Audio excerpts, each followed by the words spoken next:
Hi, welcome back. Just wanted to talk for a few minutes about freeze response in our daily life. When we talk about freeze response, we often refer to kind of like the deer in the headlights. They want to move themselves to safety, but their body's just frozen. And this can happen to us in situations that are scary or emergent when we want to move, but like we are just froze. But it can also happen in day-to-day life when we feel overwhelmed, when there are tons of things to do and not enough time to do it.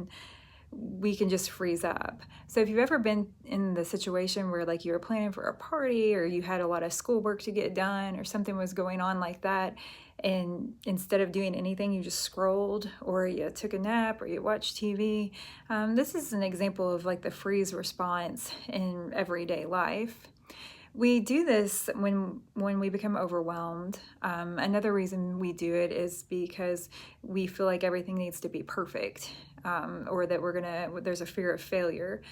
This can happen if you had a lot of responsibility at a very young age, especially critical responsibility. Maybe you were taking care of a sibling or taking care of a sick parent, and there was a lot of pressure to get things right.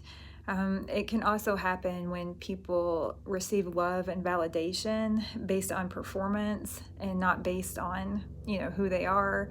You can think of a lot of travel ball kids. I was a travel ball mom, and there's praise and love and everything's good when things are going well and the kid's achieving, and possibly not as much praise when things aren't going well.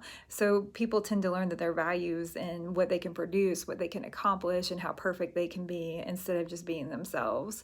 So when we bump up against something that we don't feel like we can do and excel at, or we don't feel like we can get perfect, sometimes we don't do anything at all. So ways out of this, one is to just move your body. The number one thing, try to get outside, go for a quick walk, take some breaths, and just move the body and see if you can get the brain back online.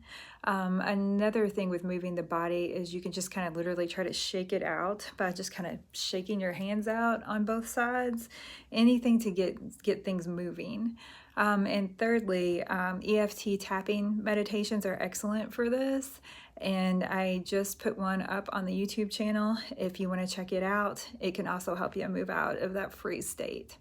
So take care and thanks so much for watching. Bye.